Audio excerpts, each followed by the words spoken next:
자, 검증이까지 전달됐습니다. 이제 이어지는 단원이 중개계약입니다. 의무편에서 또 이제 자기 의무가 출발하고 있습니다.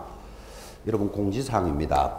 공지사항이라는 뜻은 지금 이제 우리 12월이 입문과정이 출발했는데 11월에는 지금 우리 수업이 목요일이잖아, 그죠?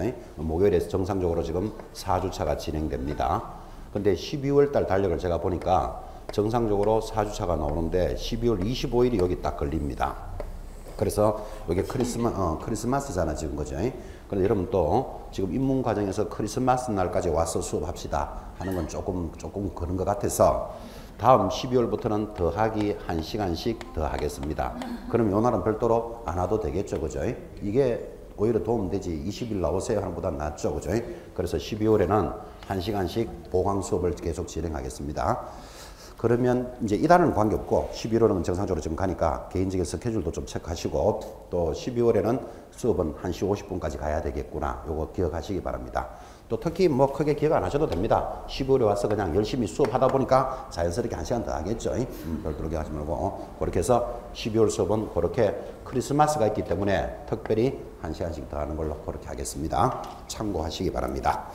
자, 다시 이제 우리 수업으로 접어들어서 교재 43페이지 하단 중개계약부터 출발을 합니다. 굉장히 또 중요한 단원입니다. 지금 의무편에서 자기 의무와 부자기 의무로 구성이 되어 있고 먼저 뭐부터 공부했습니까? 부자기 의무부터 먼저 봤다면 지금부터 이어지는 단원이 이제 자기 의무, 해야 될 의무들이 출발되고 해야 될 의무에서 첫 번째 만나는 게 중개계약 이렇게 돌았습니다. 자, 이 중개계약도 참 이야기도 많이 하고 공부도 열심히 하지만 이 중개계약조차 이 개념을 잡지 않고 공부하시는 분들도 너무나 많습니다. 자, 중개계약이 뭘까요? 하니까 1번 개념. 중개계약이란 의뢰인이 개업 공인중개사에게 토지, 건물, 기타 토지의 정착물에 대한 매매, 교환, 임대차, 기타 권리의 덕실병에 관한 행위에 대해서 중개행위를 의뢰하고 그 목적인 중개 완성에 대해서 보수를 지급할 것을 약속하는 합의를 말한다. 아, 딱 말도 요란하다 지금, 그죠? 그러면 이 많은 말을 한마디로 그림으로 그리면 이렇게 되는 거예요. 자, 물건을 파는 자 갑이 있고 이게 토지, 건물 등이겠죠. 여기 사고자 하는 매수자 을이 있습니다. 여기 A 중개업자가 중개를 하는 그림인데 중개계약이라는 것은 그림으로 기억합니다. 지금 그 많은 말들이 의뢰인과 중개업자 사이에 일어나는 것, 이것을 중개계약이란다. 그렇게 말했습니다. 자, 무슨 계약입니까? 아파트 하나 사주세요 하는 게 중개계약이다 이 말이에요. 근데 의뢰인은 갑도 의뢰인이니까 매도인하고 하는 것도 당연히 중개계약입니다. 이 사람들은 무슨 계약을 했습니까? 우리 아파트 땅을 팔아주세요 하는 계약이 중개계약입니다. 자, 그러면 앞으로 여러분들은 시험 치는 날까지 그림을 보시면서 중개계약이 무엇입니까? 하면 뭐라고 대답할까요? 의뢰인과 그림에서 누구? 중개업자 사이에 일어나는 거다. 이렇게 대답하면 100점을 대답하고 있습니다. 그런데 이 중개계약을 강조하고 싶어서 항상 거래계약하고 차이를 아십니까? 이렇게 물어준다고요.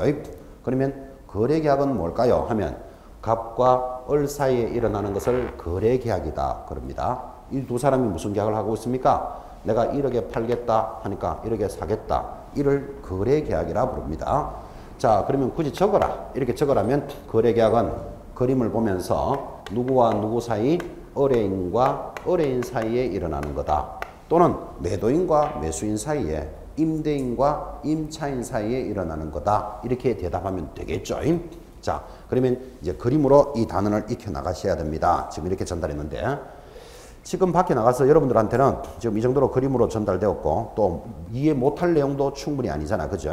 그런데 밖에 나가보면 뭐 밖에 나갈 것도 없습니다. 오늘 여러분 이 수업을 들었으니까 이 중개사법을 1년 이상 배웠다는 분 또는 지금 합격해서 현업에 계시는 분 또는 이 중개법을 공부한 친구가 있다면 야, 중개계약과 거래계약의 차이를 아십니까? 이렇게 물어보라니까요. 다는 아니겠지만 반은 그놈이다 이럽니다. 즉 중개계약과 거래계약을 구분을 안 합니다. 그래서 시험은 어떻게 됐을까 한번 고민해 봐야 된다니까요. 다는 아니겠죠. 공부한 사람들이니까. 그놈이다 이렇게 대답하는 사람이 남학생이었다면 여학생에서 물었을 때는 뭐라고 대답했을까요? 여학생은 그게 그거다 이러고 있습니다. 좀 딴 생각하고 있는 사람도 있죠. 그래서 절대 그놈이 아니다를 좀 강조하고 있는 거예요. 근데 이거를 구분 못하고 두리뭉실하게 그냥 계약을 하면은 계약서를 작성하면 이때 계약이 무슨 계약인지 모르고 있다니까 지금. 그죠? 그래서 이거를 그림으로 입력하세요. 지금 그런 뜻이에요. 한 번 더 합시다. 중개계약이 뭐라고요? 그림을 보면서 의뢰인과 중개업자 사이에, 거래계약은 의뢰인과 의뢰인 사이에 이렇게 대답할 수 있어야 된다. 지금 그 이야기 하는 거예요. 그러니까 이제 이런 문제를 만나요. 이 중개계약이라는 개념이 잡혀 있으면 중개계약에는 거래 예정 가격이 들어갈까요? 거래 가격이 들어갈까요? 자, 1번 예정 가격, 2번 거래 가격. 답이 몇 번? 자, 중개계약에서 아파트 하나 사주세요 이러잖아요. 그러면 1억짜리 아파트를 사주세요 할 때 그 1억은 예정 가격이다, 거래 가격이다. 예정 가격이지. 그죠? 그래서 중개계약에 해당되지 않는 것 하면 답이 거래계약이 들어가야 되는데 이 거래가격을 못 찾아낸다고 지금 무슨 말인지를. 그죠? 다시. 거래계약에는 내가 1억에 팔겠다, 사겠다 하니까 거래계약이 성립됐잖아요. 그때 1억이라는 가격은 예정 가격이다, 거래 가격이다. 거래 가격이죠. 뭔가 구분되죠 지금. 근데 이런 걸 못 찾아낸다고. 개념이 안 잡혀 있으니까. 그래서 이제 앞으로 많이 강조하겠지만 여러분들은 중개계약과 거래계약의 구분을 그림으로 익히시라. 지금 그런 뜻이고 또 앞으로도 많이 그림도 전달할 거예요. 근데 지금 우리 단어는 지금 뭐부터 들어왔다? 중개계약부터 들어온 거예요. 그러면 이것도 물어봐야 되죠. 중개계약과 거래계약이 다른 놈이니까 어느 게 더 중요할까요? 또 이렇게 한번 물어봅시다. 다른 놈이니까 어느 게 더 중요할까요? 답은 둘 다 중요하다. 일단 그러면 둘 다 중요한데 그래도 더 중요한 건 뭘까요? 이거 그래도 아무래도 여러분들은 거래계약이 좀 중요하다는 느낌은 오죠. 그런데 시험에서는 중개계약을 더 중요시 여깁니다. 시험에서는 왜 중개계약을 더 중요시 여기냐면 중개업자가 개입되어 있기 때문에 그래요. 둘 다 중요하지만 그죠? 그래서 개념도 한번 파악을 해보고 또 한 번 더 개념을 가르치고 싶어서 중개계약과 거래계약 어느 게 먼저 일어날까요? 상식이지. 중개계약이 일어나야만 거래계약이 성립되잖아요. 이런 것도 한번 이렇게 느낌을 가져보는 거예요. 그렇게 해서 중개계약과 거래계약이 명백히 다름에도 불구하고 두리뭉실 공부한 사람들은 거래계약, 중개계약을 구분 안 하더라니까. 그냥 계약이 성립이 되면 계약이 어쩌면 할 때 계약을 구분 안 하고 있으니까 시험 칠 때마다 답이 달라지는 거예요. 시험 칠 때마다. 그죠? 그래서 정확하게 중개계약과 거래계약을 구분합니다. 이제 앞으로 중개사법 한 번을 전체를 다 들어보면 중개계약서 양식이 있다 없다? 양식이 있습니다. 그런데 거래계약서는 양식이 없다. 아무데나 적어도 좋다. 그런데 거래계약서는 양식은 없지만 5년 동안 보관해야 됩니다. 그런데 중개계약서는 양식은 있지만 보관할 필요는 없다. 이렇게 들어가거든. 그죠? 뭔가 다르잖아 지금. 그죠? 근데 이거를 그놈이나 알고 있는 사람들은 시험 칠 때마다 아까는 보관하라 그랬다가 지금은 안 해도 된단다. 양식은 있다 그랬다가 지금은 또 없단단단다. 막 이러고 있다니까요. 뭐가 안 돼 있기 때문에 이 두 가지를 구분 안 하기 때문에. 그죠? 그래서 이제 천천히 그런 훈련을 시킬 테니까 여러분들은 중개계약과 거래계약이라는 그림의 개념을 딱 잡고 계셔야 됩니다. 자, 그러면 이런 중개계약의 법률적인 성격이 밑에 2번에 나타나는데 이건 객관식 문제를 대비하니까 가볍게 줄 것입니다. 민사중개계약이다. 그런데 상사중개 들어오면 틀린다 표시해놨습니다. 위임유사의 무명계약이고 낙성 불효식 계약으로서 유상계약이며 쌍무계약으로서 특수한 조건부 쌍무계약이다. 이건 가볍게 들으시면 되는데 거기서 제일 중요한 게 2번에 동그라미를 딱 해놓으셔야 됩니다. 2번에 2번 위임과 유사하다. 요거 기억해 놓으셔야 됩니다. 이건 판례가 제시하는 겁니다. 자, 우리가 지금 공부하고자 하는 중개계약은 민법에 14가지 전형계약이 있습니다. 그 중에서 뭐하고 가장 비슷하다? 위임과 가장 유사하다. 요거 하나 체크해 놓으시고 3번 중개계약 유형, 종료 천천히 보셔도 됩니다. 이제 본론으로 접어듭니다. 넘어가면 2번 이제 중개계약을 다른 말로는 뭐라고 부른다? 일반 중개계약이다. 이렇게 부릅니다. 그러니까 지금 중개계약과 거래계약을 여러분한테 굉장히 강조하면서 그 수업을 시작했는데 이런 중개계약을 뭐라고 부른다? 일반적인 중개계약이다. 이렇게 부른단 말이에요. 자, 이런 일반적인 중개계약이 뭐 때문에 중요한가 하면 하단에 내려가면 3번 전속 중개계약하고 비교해야 되기 때문에 이 단원이 이제 중요한 겁니다. 자, 일반 중개계약 하고 돌았는데 첫째 줄에 보시면 중개의뢰인은 중개의뢰 내용을 명확하게 하기 위하여 필요한 경우에는 개업 공인중개사에게 국토교통부령이 정하는 바에 따라 다음 각호 사항을 기재한 밑줄 까야 됩니다. 일반 중개계약서 작성을 요청할 수 있다라는 조문이 하나 딱 있습니다. 자, 그 단원에서 시험 문제는 이런 이야기를 요구합니다. 자, 지금 이거 일반적인 중개계약이 뭐죠? 하나 사주세요, 팔아주세요 하는 게 중개계약이라 그랬잖아요. 그런데 지금 현장에 나가보면 이런 일반적인 중개계약이 문서로 이루어진다, 말로만 한다. 말로만 합니다. 여러분이 매수자라도 그렇잖아요. 여러분 본인이 매수자라도 중개업자한테 아파트 하나 사주세요 이렇게 말로 하지, 아파트 사기 위해서 계약서 작성합시다 이런 말 한다 안 한다? 안 하잖아요. 그러니까 밖에 나가보면 일반적인 중개계약은 전부 구두로 말로만 일어나는 거예요. 아, 이렇게 말로만 일어나니까 서로 자꾸 분쟁이 생겨요. 어떤 분쟁? 얼마에 사주면 수수료를 어떻게 하기로 했다, 뭐 이렇게 정해놓고는 수수료를 비싸게 받는다, 싸게 받는다, 물건은 다 썩은 걸 소개해줬다 등등 구두로 약속을 하고 진행이 되니까 은행과 중개업자가 자꾸 분쟁이 일어나는 거예요. 그럼 이런 분쟁을 예방하기 위해서 이런 중개 계약서를 좀 적으면 좋겠다. 그죠? 그럼 어떤 물건을 언제까지 사면 수수료를 얼마로 합시다. 이렇게 해놓고 적으면 서로 관계가 명확해지잖아. 그죠? 그래서 지금 조문이 거래 관계를 명확하게 하기 위해서 중개 계약서를 작성을 하여야 한다. 할 수 있다. 할 수도 있다. 이를 뭐라 그런다? 임의적인 사항이다. 그죠? 그럼 시험에서 두 사람의 관계를 정확하게 하기 위해서 중개계약서를 작성하여야 한다 이렇게 들으면 무조건 X 해도 되고 안 해도 되는 사항이다. 됐습니까? 첫 번째부터 강조하잖아 지금. 그죠? 자, 그러면 이 문제가 강조가 되어 있는 여러분들은 중개계약서는 작성을 해도 되고 안 해도 되는 임의적인 사항인데 시험 지문에서 의뢰인이 중개계약서를 작성합시다 라고 요청을 했는데 개업공인중개사가 작성하지 않으면 6월 이하의 업무 정지 이런 게 시험에 나오면 OX 그럼 무조건 X입니다. 작성을 해도 되고 안 해도 되는 놈을 제재를 해야 될 이유는 없잖아요. 그런데 이거를 시험 공부하는 수험생들은 아, 의뢰인이 뭔가를 요청했는데 하지 아니하면 6월 이하의 업무 정지에 해당된다 하면 뭐 내용도 모르고 맞다 이래 들어가는 거예요. 맞다 들어갔다가 나와서 시험 치고 나오면 조졌네 또 날아갔네 이래 되는 거예요 지금. 느낌 오시죠? 그래서 이런 일반적인 중에서는 작성을 할 수 있다라고 강조하는 모습을 잘 익히셔야 된다. 지금 그런 뜻이에요. 그래서 해도 되고 안 해도 되는 상황이니까 안 적었다고 해서 제재는 없다. 상식적인 이야기죠. 자, 그러면 조금 더 옆으로 한번 가봅시다. 그러면 이 일반적인 중에서는 작성을 해도 되고 안 해도 된다 그랬습니다. 그러면 만약에 의뢰인이 매수자가 개업공사에게 야, 우리 두 사람의 관계를 정확하게 위해서 일반적으로 작성합시다 했는데 개업공사는 해도 되고 안 해도 된다 그랬잖아요. 그럼 저 사람이 안 한다? 그러면 여러분이 매수자이면 어떻게 해야 됩니까? 이 사람에게 제재를 할 일이 아니고 다른 중개업자한테 가면 되는 거지 뭐. 제재해야 될 이유가 있다 없다? 없다. 느낌 오죠? 이런 건 잡으셔야 됩니다. 자, 그런데 조문 하나가 있습니다. 이런 일반적인 중개에서는 작성을 해도 되고 안 해도 되지만 하게 되거든 반드시 적어야 되는 필수 기재 사항이 하나, 둘, 셋, 네 가지가 있다. 그래서 이게 시험에 잘 들어옵니다. 왜? 네 가지이기 때문에 문제 내기가 너무나 좋거든. 자, 상단에 보니까 일반 중개사를 작성을 할 수 있는데 하게 되거든 다음 사항을 기재하여 1번 중개 대상물의 위치와 규모는 반드시 적어야 된다. 물, 동그라미. 거래 예정 가격 봐요. 예정 가격이라고 들어오지 여기는 거래 가격이라고 안 들어온다고 지금. 그죠? 중개 계약이니까 예정 가격 할 때 가, 동그라미. 3번 예정 가격이 이루어지면 수수료 적어라. 수, 동그라미. 그러니까 이게 1억에 사게 되면 수수료 얼마로 합시다.를 적어야 서로 분쟁이 안 생기잖아요. 수. 그 다음 그 밖에 개업공인중개사와 의뢰인이 준수해야 될 사항 준, 동그라미.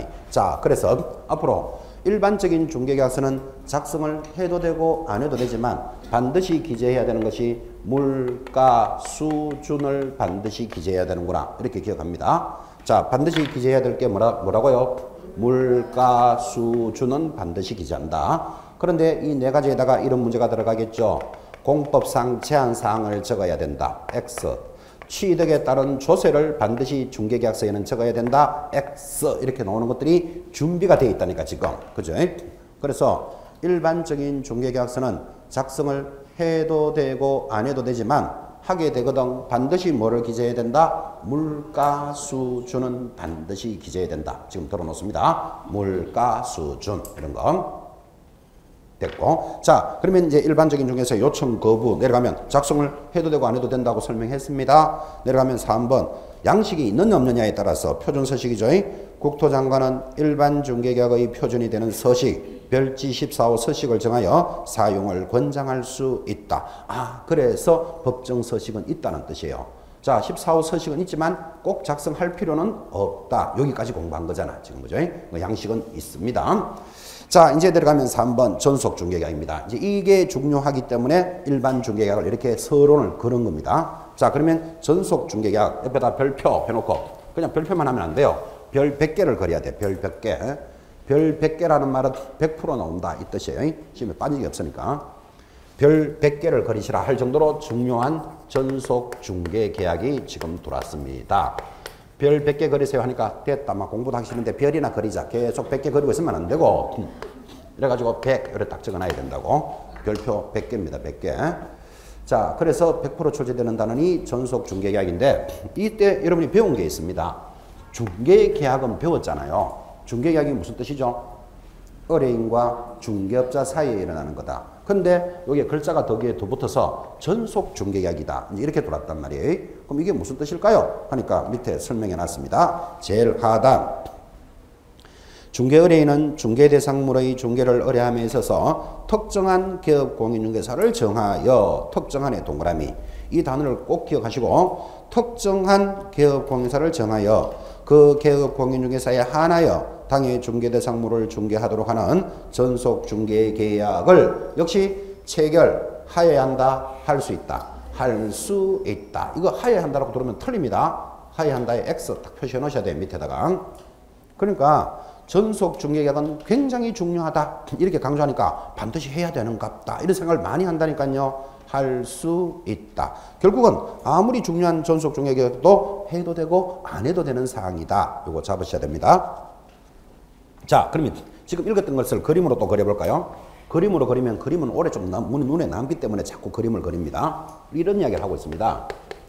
자, 물건을 팔아달라는 갑이 있습니다. 갑이 전속 중개계약이 무슨 뜻입니까? 그러니까 특정한 중개업자를 정하여 의뢰를 한대요. 한 사람에게만 이 물건을 팔아달라. 이게 특정한 중개업자. 이런 관계를 뭐라 부른다? 전속 중개계약이다. 지금 이랬단 말이에요. 그런데 지금 밖에는 가보면 일반적인 중개계약은 한 사람한테만 사달라 팔아달라 합니까? 여러 사람한테 의뢰해서 먼저 팔아주거나 사준 사람하고 거래한다. 이렇게 일어나는 게 지금 대다수잖아요. 이거를 일반적인 중개계약이라 그런다니까요. 자, 그러면 일반적인 중개계약 여러 사람한테 팔아달라 또는 사달라고 의뢰해서 그중에 수수료는 누구에게만 준다? 한 사람에게만 주겠죠. 자, 이것이 일반적인 형태면 서로 간에 분쟁이 일어나고 일을 열심히 안 하는 거예요. 왜 그러면 이 C라는 중개업자 빨리 팔아줘야 수수료 받으니까 열심히 일한다? 안 한다? 안 해요. 열심히 하는 척만 하지. 왜? 내가 경비와 투자를 시간을 투자해서 열심히 해본들 다른 사람이 계약해버리면 수수료 절로 가버렸는데 그죠? 그럼 나는 꽝 낸다니까요. 그러니까 일을 대충 설렁설렁 하면 좋고 안 해도 그만이고 거기다가 의뢰인도 그래요. 여러 사람한테 의뢰를 했으니까 누군가 팔아주겠지 뭐 이렇게 던져놓지 관리 안 해요. 내 물건에 대해서 흠을 지우는지 안 지우는지 이런 것도 몰라요. 그런데 전속 중개는 뭐라 그랬죠? 믿을 수 있는 사람 특정한 중개업자에게만 팔아달라고 딱 의뢰를 한다니까요. 그러면 이 중개업자 열심히 일한다, 열심히 안 한다. 열심히 할 수밖에 없죠. 수수료 받을 확률이 아주 높기 때문에. 그 다음 이 중개업자는 개업공사는 이 물건에 대해서 흠을 지운다, 안 지운다? 절대 안 지우죠. 빨리 거래를 해야 되니까. 그런데 일반적인 중개계약은 팔아달라 여러 명의 중개업자에게 해서 한 사람만 수수료 딱 받아가잖아요. 같이 다른 일하던 중개업자들이 뭐라고 하는지 압니까? 아, 그 물건 알고 보면 썩은 거야. 그 사람 바가지 썼는 거야. 갑자기 자기 수수료 못 받게 됨으로써 물건에 대해서 못한다? 흠도 일어난다고. 그치? 그러니까 이게 둘 다 불리한 형태가 일반적인 중개계약이에요. 이거를 보완해 주려고 뭐를 도입했다고요? 전속 중개계약을 도입했다. 특정한 중개업자에게 의뢰하는 형태다. 그죠? 자, 그런데 이 그림을 딱 보니까 그럼 특정한 중개업자가 의뢰하니까 뭐 중개업자 나쁠 일은 없죠. 자기가 팔아주면 수수료 받을 확률이 높으니까. 그런데 단점이 안 보입니까? 단점이 있습니다. 어떤 단점이 있는가 하면 여러분 잘 아시다시피 자, 이 A가 믿을 수 있다라고 의뢰를 했는데 A 중개업자가 능력이 없는 사람이에요. 능력이 없으면 이거 잘 팔린다, 안 팔린다? 안 팔리는 수가 생기겠죠. 능력이 없는 데다가 게으르기까지 해요. 뭐라고 하는가 하면 나 필리핀 여행 갔다 와서 팔아줄게. 그럼 2주 동안. 그러면 자기 2주 동안 필리핀 갈 동안에 이 물건 못 판다라는 단점이 생기잖아요. 그래서 이제 우리 법을 정해놨어요. 시험에 나오는 게. 전속 중개계약을 체결하면 중개업자 A는 반드시 지켜야 될 의무가 있다. 이제 이 의무가 시험에 나와요. 어떤 의무? 자, 이 의무를 딱 들어보면 이 부동산을 거래할 수 있도록 의무를 만드는 거예요. 어떤 의무? 반드시 정보를 공개해야 될 의무가 있어요. 정보라는 말은 이 물건이 어디 있는 아파트로서 지하철하고 몇 분 거리에 있고 가격은 얼마다, 이거를 빨리 정보를 딱 올려야 살 사람을 찾을 수 있잖아. 그죠? 이 정보를 공개해야 될 의무. 그 다음 전속 중개 계약서를 작성해야 될 의무. 그죠? 아까 보셨나요? 일반적인 중개계약서는 작성을 해도 되고 안 해도 되죠. 그런데 전속 중개서는 반드시 작성하라 하는 의무를 부과합니다. 그래야 서로 분쟁이 안 생기거든. 그죠? 세 번째는 업무 처리를 통지해라 라는 의무도 부여합니다. 그럼 이런 말을 딱 들어보니까 아, 반드시 저 물건을 팔 수 있도록 법으로 정했구나. 그죠? 이 업무 처리 통지 의무도 이런 내용으로 여러분들 이해 좀 해보시렵니까? 지금 이렇게 전속 중개를 체결 안 하면, 그죠? 이런 문제가 생겨요. 여러분 경험도 있을 거예요. 뭐 주택이라고 칩시다. 자기가 1층 주택의 주인으로서 살고 있는데 2층에도 주택이 있겠죠. 근데 여기 이제 세를 놓고 싶어요.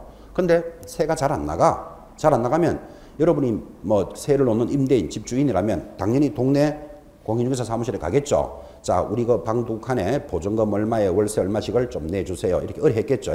이게 일반적인 중개계약이잖아. 그죠? 그러면 거기 있는 일하시는 분이 알았어 하고 메모해 놓습니다. 어디에 있는 방 두 칸에 뭐 거실 하나 있고 보증금 5천에 월세는 80으로 한다. 이렇게 적어 놨겠죠. 그런데 한 달이 지나도 아직까지 세가 안 나가. 그러면 집주인 입장에서 궁금하니까 또 내려가 봅니다. 개업공인사 사무실 가서 그때 의뢰했던 물건을 왜 빨리 세가 안 나갑니까? 이러면 거기 있는 분이, 그죠? 아, 언제 의뢰했지요? 하고 책 막 찾아봅니다. 아, 이때 있네. 있으니까 지금 찾는 중인데 손님이 없어서 연락을 못했습니다. 이제 이 정도로 간다고요. 그럼 여러분이 딱 들어보면 이 사람이 진짜 일하고 있는지, 내 물건에 대해서 관심이 있는지를 알 수 있다 없다? 모르죠. 일단 그래 또 돌아왔어. 돌아왔는데 또 한 달쯤 있어도 세가 안 나가. 지금 세가 빨리 나갔으면 월세가 돌아도 지금 몇 번 돌아줘야 되는데 지금, 그죠? 그럼 또 내려가 봅니다. 내려가 보니까 이번에는 사장이 아니고 직원이 있습니다. 내가 이런 물건을 의뢰했던 사람인데 왜 이게 안 나가는가 궁금해서 왔다. 이렇게 가보니까 그 또 중개보조원인지 소공인지가 모르지만 또 막 책 막 찾습니다. 아, 여기 다 접수되어 있네요. 우리가 알아보고 있는데 손님이 없어서 연락 못 했다. 하고 나오면 진짜로 이 사람들이 내 물건을 지금 신경 쓰고 거래를 하는지 안 하는지, 비싸면 비싸서 안 되는지 싸면 싸서 안 되는지, 손님이 없는지 있는지를 내가 알 수가 없다니까 지금, 그죠? 이렇게 지금 일어나는 게 일반적인 형태잖아, 그죠? 그런데 전속 중개를 딱 체결하면 2주일에 1회 이상 업무 처리도 통지하도록 해주는 거예요. 그래서 아, 이 물건을 의뢰를 어떻게 광고를 해서 손님을 찾아보니까 뭐 비싸다더라, 싸다더라, 손님이 현재는 없다더라를 알아야 될 이유가 있죠, 그죠? 그래서 이런 전속중개는 합리적인 거래를 하도록 법을 정해놓는 거다, 이런 뜻이고. 그러면 이런 의무가 있으니까 이런 의무는 위반하면 전부 제재가 붙는데, 특히 정보 공개는 중요하기 때문에 영업을 취소할 수 있다, 이렇게 딱 걸어놓습니다. 나머지 것들을 안 지키면 전부 6월 이하의 정지 사유입니다. 시험에 잘 나오니까 이건 기억해 놓으셔야 돼요. 자, 이것이 전속 중개계약을 체결한 중개업자의 의무고, 요 의무를 이제 좀 이따 교재를 보면서 다시 짚어 드릴 거예요. 큰 틀을 이렇게 한번 보고 있습니다. 자, 그런데 이번에는 이 중개업자는 그러면 이런 의무를 지키면서 열심히 일을 합니다. 하는데 이 갑이 A하고만 거래하겠다 해놓고는 다른 사람하고 턱턱 거래해버리면 A가 얼마나 황당하겠어요?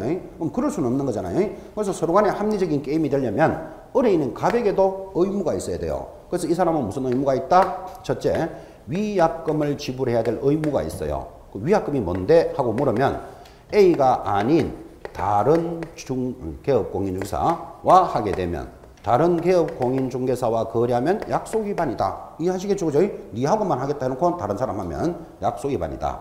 또는 두 번째, A 개업공인사를 배제하고 거래하면 위약금을 지불해야 된다. 이렇게 의무를 딱 부여합니다.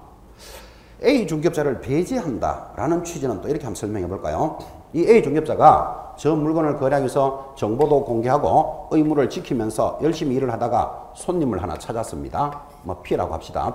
그러면 이 손님을 찾았는데 이 부동산이 1억에 팔아달라는 물건이었어요. 그러면 이 손님을 찾아서 손님이 이 물건을 보더니만 한 500만 원 좀 더 깎아주세요. 그럴 수도 있다 없다? 있겠죠. 그러면 갑이 깎아주면 계약이 됐을 건데 500만 원씩이나 못 깎아주겠어 이럽니다. 그러면 손님은 갔겠죠. 손님은 가고 A 중개업자는 또 다른 손님을 찾겠다 하고 열심히 일하고 있는데 며칠 있다가 자기들끼리 계약을 딱 합니다. 누구를 배제하고 중개업자 A를 빼고 어떻게 연락해가지고 야 500만 원은 좀 심하고 내 300만 원 깎아줄게. 그럼 당신도 200만 원 덜 깎았지만 우리끼리 거래하면 수수료 안 줘도 되니까 똑같은 거 아니냐 하고 A 중개업자로 하여금 알게 된 상대방을 A 중개업자를 빼고 자기들끼리 거래하면 약속 위반이다. 이렇게 적어줘야 합리적인 게임이죠. 이렇게 안 해놓으면 개업공인사가 손님을 함부로 소개 못하는 문제가 생긴다니까요. 그러면 그렇게 위반하면 약속 위반했을 때 위약금이 얼마입니까 하면 위약금은 뭐 보수 상당액을 위약금으로 지불합니다. 그러니까 계약 체결했을 때 나올 수수료 그대로 줘야 된다. 이런 뜻이에요. 약속 위반에 대한 보수 상당액. 첫 번째 위약금이고 두 번째는 소요 비용의 의무도 있습니다. 소요 비용 하는 말은 스스로 발견한 고객입니다. 자, 스스로 발견했다. 한번 이야기해 볼까요? 이런 사람이 있겠죠. 갑이 전속 중개업자에게만 거래하겠다라고 전속 중개를 체결했는데 갑의 동생, 우리말로 갑다시라고 합시다. 갑다시가 아, 형님 땅 내가 살게요. 그럴 수도 있다 없다. 있겠죠. 뭐 갑의 친구, 갑다시가 야, 그 아파트 내가 살게. 이렇게 거래가 일어나면 A 중개업자가 했는 역할은 없죠. 그러면 스스로 발견했으면 그동안에 사용한 경비는 지원해 주겠다. 그때 소요비용 경비를 얼마를 주느냐 하니까 보수 50%를 준다라고 시험에 너무 잘 나와요. 틀리고 50% 범위 내에서 자기가 사용한 경비는 해주겠다. 우리는 이것을 뭐라 그런다? 소요비용의 의무다. 이렇게 부릅니다. 아, 그래서 여러분들이 이제 이 컨트롤을 이렇게 보니까 전속 중개계약은 일을 하는 개업 공인중개사에게도 의무가 있고 물건을 팔고자 하는 의뢰인에게도 의무를 주어지니까 서로 간의 의무를 가지고 진행되는 합리적인 중개계약이다. 이런 취지예요, 이게. 그래서 이게 시험에서 안 빠집니다. 자, 그러면 이제 교재를 보기 전에 여러분한테 배경을 한 번 더 설명한다면 지금 그럼 이렇게 시험에도 잘 나오고 중요한 전속 중개계약을 현장에 가면 많이 할까요? 안 할까요? 지금 현장에서는 잘 안 합니다. 이게 이렇게 중요하다 그랬고 시험에도 이렇게 많이 나옵니다 하는데 현장에서 잘 안 해요. 그걸 왜 안 하는데 하고 확인해 보니까 첫째, 물건을 팔고자 하는 어려운 입장에서 아, 내 물건 내가 파는데 뭐 위약금이니 소요비용이니 이런 의무 듣기 싫다. 그래서 어려인이 배제해요. 싫어서. 그 다음 개업공인중개사도 수수료 거래를 하다 보면 웬만하면 수수료를 좀 더 받고 싶고 이런 게 사람의 욕심이잖아. 그죠? 그런데 계약서에다가 이거 거래하면 수수료 얼마 딱 명기하고 하는 것도 별로 안 좋고 싶어. 그리고 또 업무 처리를 통제해야 된다, 말아야 된다 하니까 귀찮아. 이런 저런 사연으로 현장에서는 잘 이행을 안 해요. 이제 순수하게 시험용으로 많이 들어오는 거예요.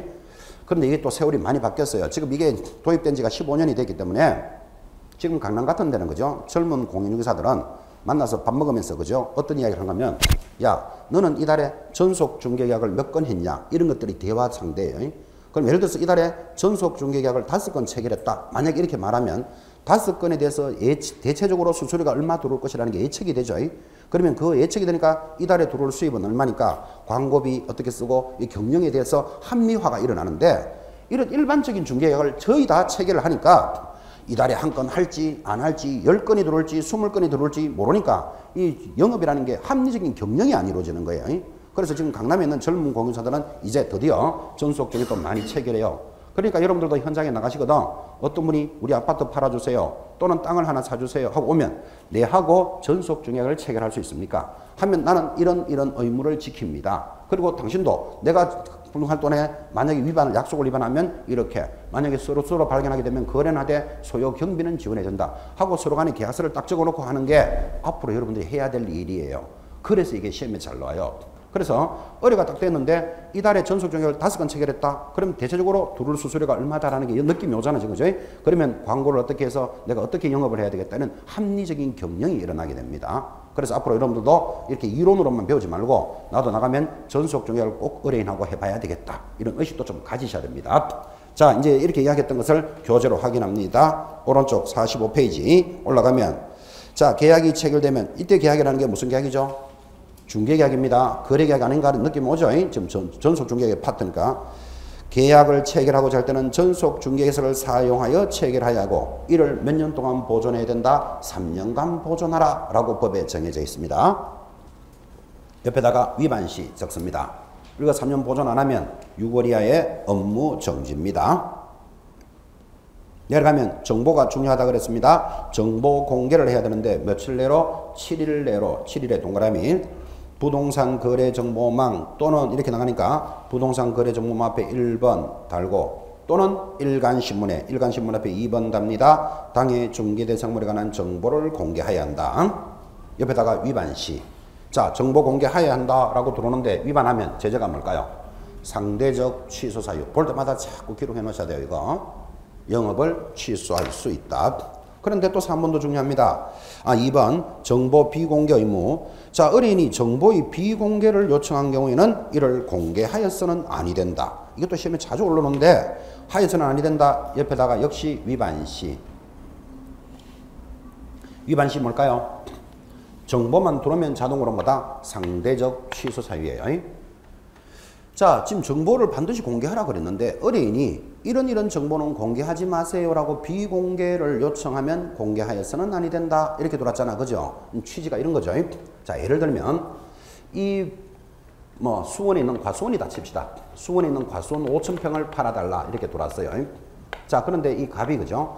이 조상대대로 내려오는 땅을 어떤 사정에서 팔고는 싶은데 이거를 수원에 있는 소재지, 지목은 과수원, 면적은 5,000평, 금액은 1억. 예를 들어서 이렇게 정보가 다 노출이 되면 시골에 있는 땅은 이런 정보가 딱 올라오면 저건 누구 집 과수원이다라는 걸 대충 알 수 있다니까요. 그러니까 그런 문제가 있으니까 여기 소재지와 지목, 평수는 면적은 공개하지 마세요. 이렇게 요청을 한다니까요. 그러면 비공개 요청을 하면 공개하여서는 아니 된다. 이 말인데 이런데도 중개업자가 뻐적뻐적 정보를 공개해 놓습니다.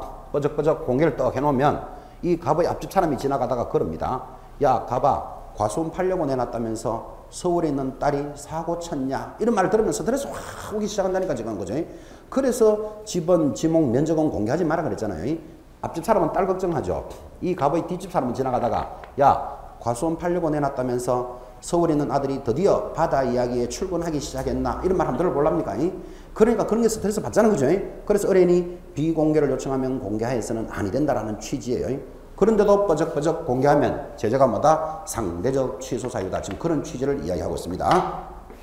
그 다음 아까도 이야기했죠. 4번 업무 처리 사항을 통지해야 되는데 어떻게? 2주일에 1회 이상 문서로서 통지합니다. 문서에도 동그라미. 이걸 가지고 시험에서 어떻게 나왔는가 하면 2주일에 1회 이상 팩스로서 통지하였다. 이렇게 문제 나온 적도 있어요. 팩스 된다 안 된다? 되잖아요. 팩스도 문서잖아요. 그죠? 근데 2주일에 1회 이상 전화로 통지하였다. OX.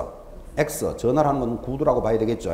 그래서 이런 것도 주의해 보시면서 이게 중개업자의 의무였다면 내려가면 의뢰인의 의무 다 공부했죠. 1번 위약금 동그라미.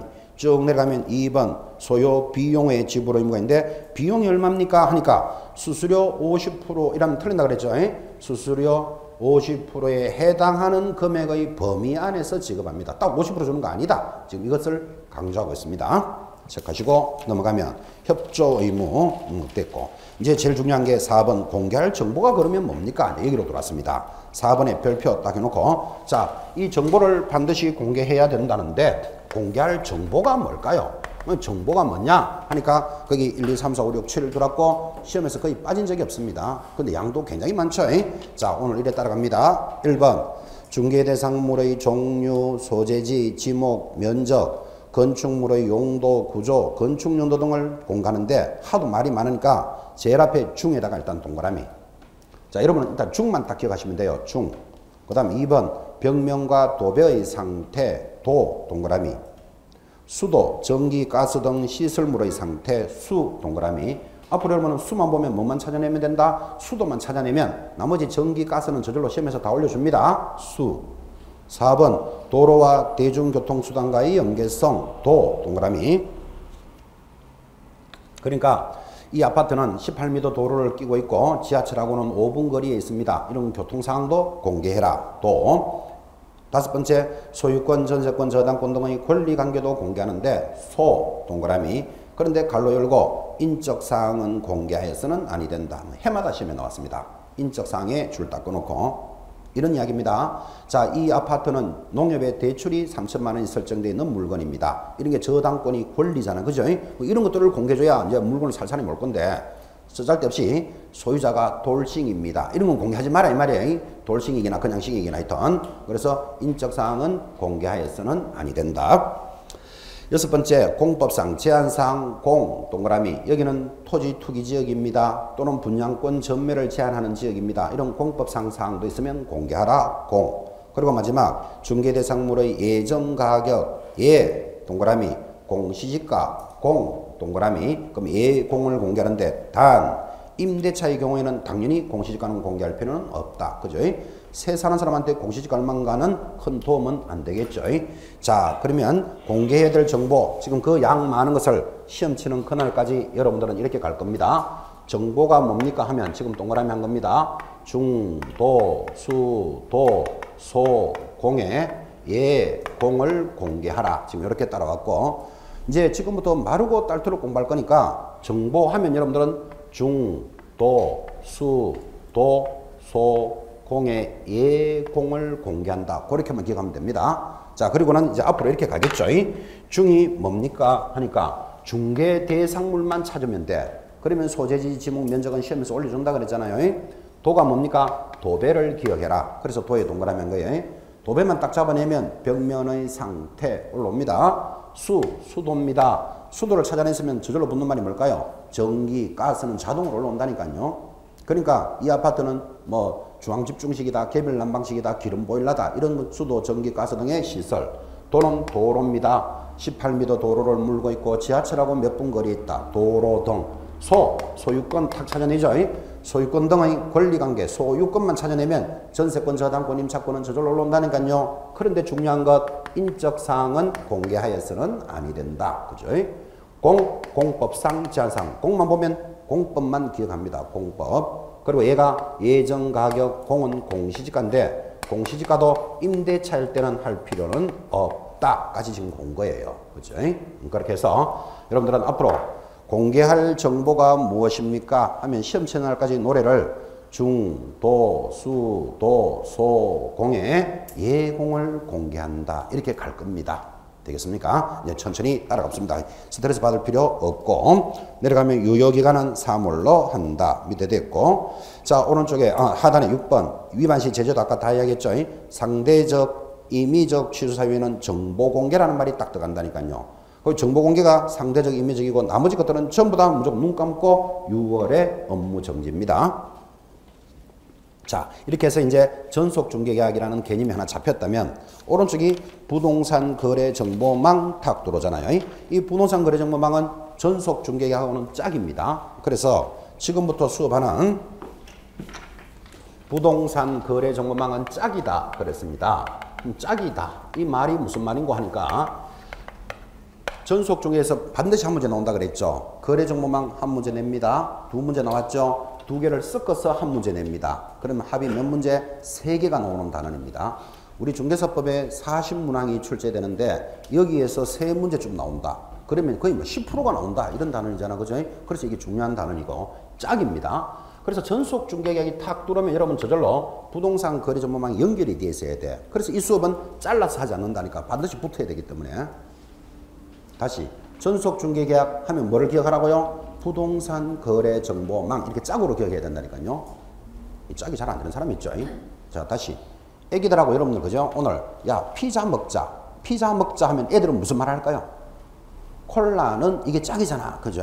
그러니까 전속중개 하면 뭐가 붙어야 된다? 부동산 거래 정보망. 수준이 안 맞다. 다시 친구들하고 오늘 저녁에 삼겹살 먹자 하면 친구가 하는 말이 뭘까요? 소주는 이게 짝이잖아. 그죠? 근데 소주는 이래 들어와야 되는데 또 깻잎은 뭐 이런 사람도 있다니까 지금 수준 이하에. 그죠? 자, 그래서 전속중개계약 하면 자동으로 뭐? 부동산 거래정보망입니다. 그럼 거래정보망이 뭡니까? 하니까 첫째 줄에 이렇게 설명합니다. 부동산 거래정보망이란 개업 공인중개사 상호간에 동그라미 딱 해놓으셔야 돼요. 개업 공인중개사 상호간까지 동그라미 놓고 중개에 관한 정보를 교환하는 겁니다.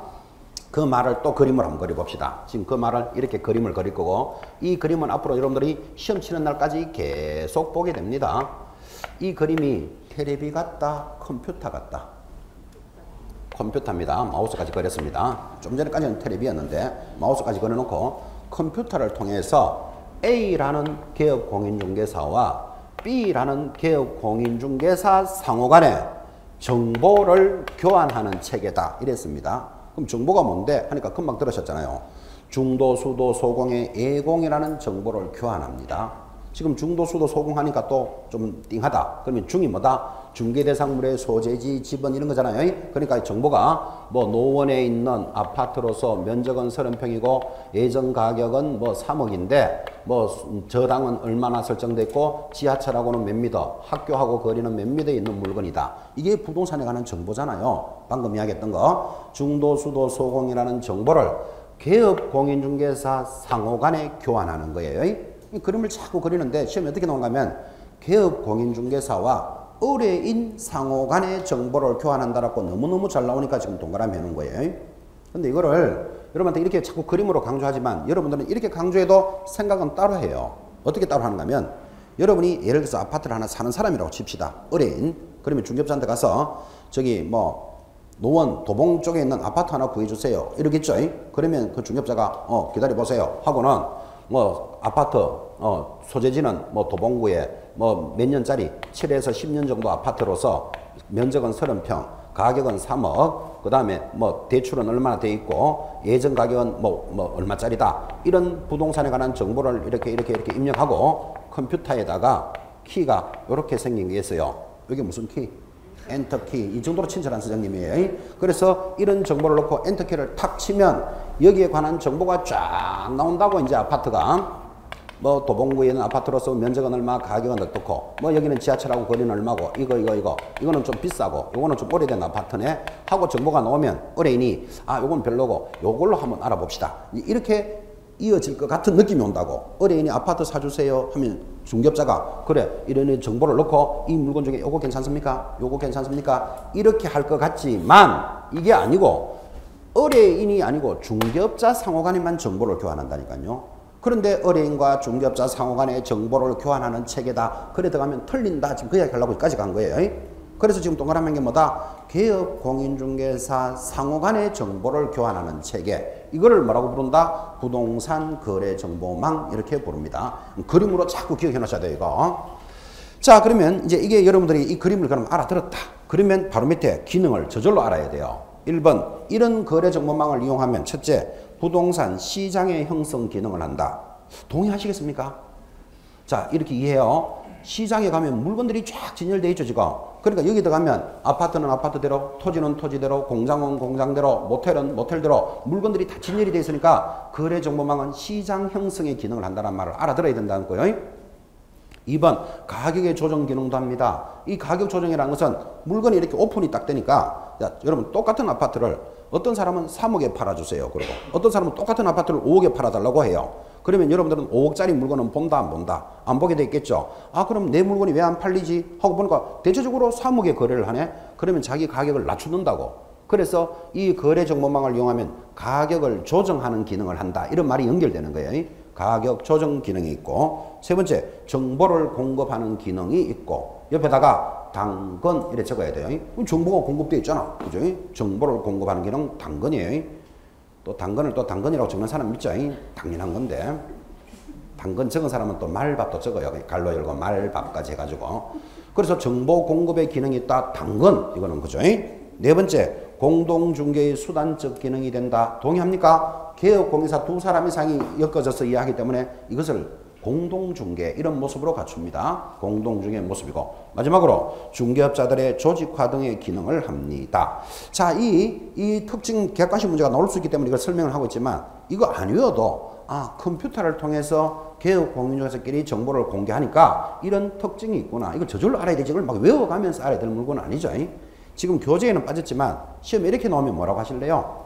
부동산 거래 정보망을 활용하면 원격지가 멀리 있는 이런 뜻이에요. 멀리 있는 물건도 손쉽게 계약할 수 있다. OX. 맞죠? 이거 책이 없다고 그것도 답으로 못 찾아내면 안 되잖아. 그죠? 여러분이 서울에 살지만 제주도 땅을 거래할 수도 있고 부산에 있는 땅도 거래할 수도 있겠죠. 거래 정보망을 이용하면 원격지에 있는 물건도 거래할 수 있다. 이런 말에 동의해야 된다 이 말이에요. 그림을 보고. 다시 이 부동산 거래 정보망을 활용하게 되면 시간과 경비를 절약할 수도 있다. OX. 맞는 말이죠. 여기 책이 없다고 그런 말 없는데요. 그런 소리하고 있으면 안 된다 이 말이에요 지금. 그림을 보고 이해하셔야 됩니다. 지금 그런 뜻이에요.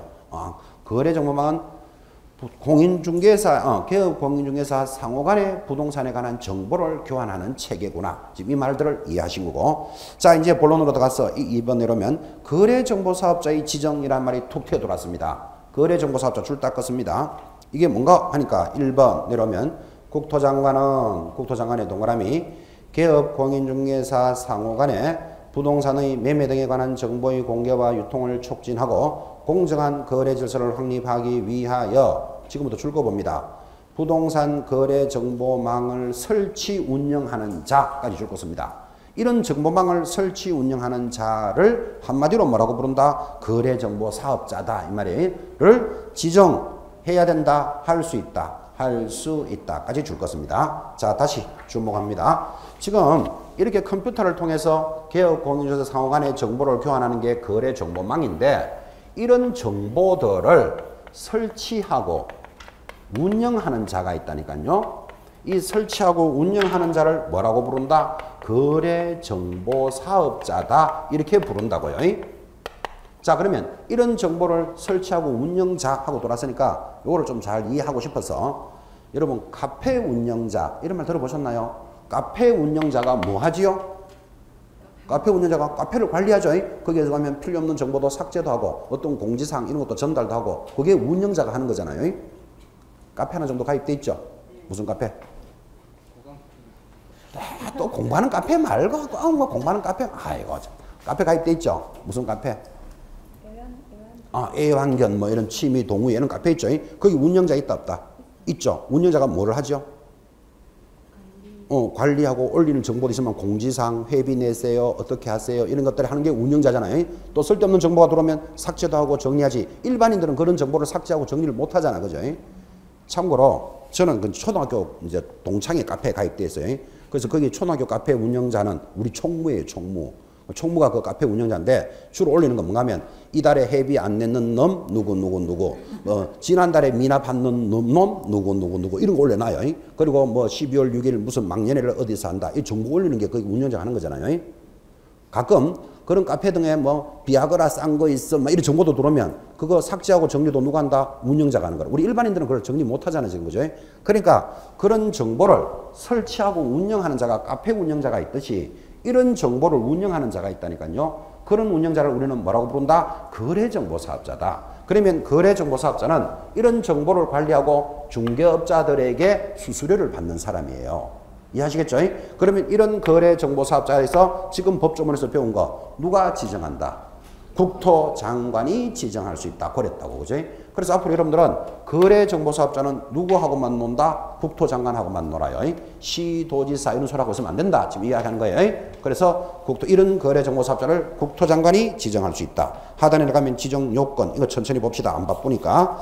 넘어가면 신청 서류는 이렇고, 그 다음에 4번 거래정보사업자 지정서를 교부해 주는데, 그것도 당연한 이야기지만, 누가 지정한다? 국토장관이 지정한다 그랬으니까, 거래정보사업자 지정서도 누가 교부할까요? 국토장관이 교부하겠지 뭐. 그죠? 그 다음에 운영규정, 설치, 운영 이렇게 들어왔습니다. 그 다음 오른쪽에 가면 5번 중요합니다. 이때 거래정보사업자의 의무가 들어오는데 이렇게 거래정보사업자가 된 사람은 다음 같은 의무를 지켜야 돼요. 1번 개업 공인중개사로부터 의뢰받은 정보에 한하여 공개하여야 하며 한하여 동그라미 의뢰받은 내용과 다르게 공개하여서는 아니 되며 다르게 동그라미 3번 정보가 차별적으로 공개하여서는 아니 된다. 차별적 동그라미. 자, 그런데 이걸 위반하게 되면 내려가니까 2번 지정을 어떻게 합니까? 취소할 수 있고 1년 징역 1,000만 원 벌금이에요. 그럼 이것도 시험에 잘 들어오는 거예요. 지금 거래정보사업자가 어떻게 하면 이 받았던 지정을 취소한다고요? 하나여 다르게 차별적으로 공개하면 지정 취소시키고 1년에 1,000 그렇게 말한 거예요. 자, 이거 이해하시겠습니까? 하나여 다르게라는 말은 이겁니다. 거래정보망은 누구에게만 정보를 공급한다? 개업 공인중개사에 한해야 되는데 일반인한테 공개하면 뭐한다? 취소시키고 1년에 1,000이단 말이에요. 또 다르게 공개한다라는 말은 또 이거예요. 여러분 이런 일이 있을 수 있겠죠? 자, 여기 정보를 올리는데 중개업을 하는 박 사장님이 이 아파트를 3억에 팔아주세요 하고 물건을 올렸어요. 그런데 이 3억에 팔아달라는 물건을 여러분은 한 사람한테만 팔아달라고 그러지 않을 수도 있죠. 이 사람한테도 우리 아파트 3억에 팔아주세요. 그럴 수도 있잖아요. 그러면 김 사장한테도 의뢰했는데 김 사장도 당연히 뭐라고 이 아파트를 3억에 팔아주세요 하고 정보를 올려가지고 이제 손님을 찾아야 될 판인데 거래정보사업자가 박 사장하고 친하거든요. 다르게 공개를 어떻게 하는가 하면 박 사장이 한 물건에 대해서는 3억 이렇게 올려주고 김 사장하고는 안 친하거든요. 그러니까 이거를 30억에 팔겠다. 그럼 똑같은 아파트를 3억에 30억에 팔겠다 이렇게 올려놓으면 이 물건은 영원히 거래 못하게 만들었잖아 지금. 그죠? 그러니까 거래정보사업자가 다르게 의뢰 공개하면 어떻게 한다? 지정을 취소시키고 1년에 1,000만 원 매기겠다 지금 그 말하고 있잖아요. 하나여 다르게 차별적으로 공개하면 됐죠? 자 그러면 개념을 딱 잡았으면 이번에는 6번 개업공인중개사의 의무가 있습니다. 그럼 개업공인중개사도 이런 의무를 위반하면 제일 밑에 보니까 6월에 업무 정지인데 1번 허위 공개 금지. 무슨 말입니까? 개업공인중개사는 거래정보망에 중개대상물에 대한 정보를 거짓으로 공개하여서는 아니 되고 2번 당해 중개대상물의 거래가 이루어지면 지체 없이 거래정보사업자에게 통보하여야 하는데 이거를 위반하면 뭐에 해당된다? 6월 이하의 업무 정지다. 지금 이랬고 그 기준은 얼마다 있죠? 그 기준은 나중에 보면 되니까 아직 보지 마시고 지금 또 이건 이런 이야기를 하고 있습니다. 지금 이런 거래정보망을 이용하는 사람이 개업공인중개사잖아요. 그러면 아까는 거래정보사업자가 위반하면 이렇게 이런 식으로 위반을 하게 되면 지정을 어떻게 한다? 취소시키고 1년에 1,000만 원에 처한다. 이게 중요하다면 이번에는 개업공인중개사가 위반을 한다니까요. 어떻게 위반합니까? 1. 거짓으로 공개하거나 지금 했던 거 처리사항을 통보하지 않으면 요거는 6월에 정지다. 이렇게 돌았다고요. 자 이것도 이해해 봐야 돼. 거짓으로 공개한다. 이건 또 이렇게 이야기하면 되겠습니까? 자, 이 아파트가 하나 의뢰가 들어왔습니다. 그런데 B라는 개업공인사가 정보를 올리는데 지하철하고 30분 거리에 있는 아파트입니다. 그러면 지하철하고 아까 보면 중도, 수도, 소공할 때 도가 뭐다? 도로와 교통수단 관계도 공개하도록 돼 있죠. 그러니까 지하철하고는 30분 거리에 있음 이렇게 정보를 올려야 되는데 30분 거리에 있다 이러면 잘 안 팔릴 것 같아. 그래서 3분 거리에 있음 이렇게 올리는 걸 뭐라 그런다? 거짓 공개라 그런다고. 자 여러분 이렇게 할 가능성이 좀 높다고 봐야 되죠. 왜 이렇게 거짓으로 공개했죠? 팔고자 하는 욕심이 앞서니까. 그죠? 아파트가 지하철하고 30분 거리에 있는 거하고 3분 거리에 있는 건 가격도 확 다릅니다. 그래서 3분 거리에 있음 이렇게 올린 것을 거짓 공개를 한다고요. 사는 사람도 그죠? 이런 정보를 보고 중개업자하고 이야기가 됐으면 그런 물건을 보고 확인도 해봐야 되는데 지하철하고 3분 거리 지하철 붙어 있잖아요. 3분 거리고 가격이 너무너무 좋네 하고 계약서를 탁 적어놓고는 이제 아파트 딱 가봤어요. 가보니까 쭈구리 3분이 아니고 30분 걸리거든요. 그러니까 개업공인사 보고 3분이라 그러는데 왜 30분이나 걸립니까? 이러니까 개업공인사가 빵긋빵긋 웃으면서 비행기 타면 3분인데 지금 이런 소리 듣고 지금 계약이 될 문제가 아니잖아 지금 이게. 그죠? 왜 정보를 거짓으로 공개하는 걸 느껴보라고요. 두 번째 또 위반하는 건 봐요. 계약이 이루어지면 통보해야 되는데 통보 안 하면 6월에 정지해요. 통보라는 말은 이거예요. 자 그러면 여기 있는 이제 정보가 올라와서 이 물건 하나를 거래했어요. 그러면 팔렸다 이 말이에요. 팔렸으면 통보를 해가지고 이 자료를 삭제하고 정리를 해줘야 되는데 삭제하고 정리하지 않으니까 어떤 문제가 생기는가 하면 다른 사람이 다시 이 정보망에 들어갔을 때 보는 때는 이 물건이 팔리고 없는 물건이라 그랬잖아요. 그러면 허위 정보가 되니까 정보 통보 안 하면 6월에 정지해요. 이것도 이렇게 이해할까요? 여러분이 지금 강남에 그죠? 강남대로에 있는 뭐 땅 100평짜리가 1억에 팔겠다고 매물이 올라와 있어요. 무슨 땅이 이렇게 싼데? 하고 들어가 보니까 82년도에 입력해놨는 자료가 아직도 있는 거라 그지? 지금 벌써 수십 년이 지나가지고 도로가 났고 빌딩이 들어서도 들었을 건데 그때 올려놨던 정보를 지금도 삭제하고 정리를 하니까 일반인들이 들어가서 볼 때는 그게 뭐가 된다? 거짓 정보가 되잖아. 그죠? 그러니까 거짓으로 공개한 거나 통보 안 하는 거나 내용이 똑같은 말이에요. 이렇게 하면 개업공인사에는 뭐 내리겠다? 6월 이하의 업무 정지 내리겠다. 지금 이야기하고 있는 거잖아요. 개념 잡히시죠? 자, 그러니까 거래정보망에 대해서는 거래정보사업자가 위반하는 모습이 있고 개업공인중개사가 위반하는 모습이 생기는 거예요. 이 두 가지 의무, 지금 여러분 보고 계시는 교재 5번과 6번은 뭐 기출문제 등을 보시면 알지만 빠진 적이 한 번도 없습니다. 시험에서. 개념 딱 잡고 계셔야 됩니다. 정리합시다. 거래정보사업자가 정보에 대해서 위반하면 어떻게 위반한다? 하나여 다르게 차별적으로 공개하면 그 지정을 취소시키고 1년에 1,000 됐고 중개업자가 정보를 거짓으로 공개하거나 체결 사실을 통보하지 아니하면 어떻게 한다고요? 6월 이하의 업무 정지다 하는 것까지를 정리하셨습니다. 한 번도 다 기억을 못하겠죠, 그죠? 근데 앞으로는 자꾸 이렇게 해서 여러분한테 심어 나갈 거예요. 오늘은 여기까지 정리합시다. 다음 주 수업이 한 장 넘기시면 중개대상물 확인 설명, 또 우리 단원에서는 제일 중요한 단원이 준비됩니다. 물건에 대해서 확인을 잘해야 뭐가 된다? 계약이 이루어지거든. 그래서 다음 주에는 확인 설명 파트로 출발하도록 하겠습니다. 여기까지입니다. 자, 여러분 수고하셨습니다. 다음 주 뵙겠습니다.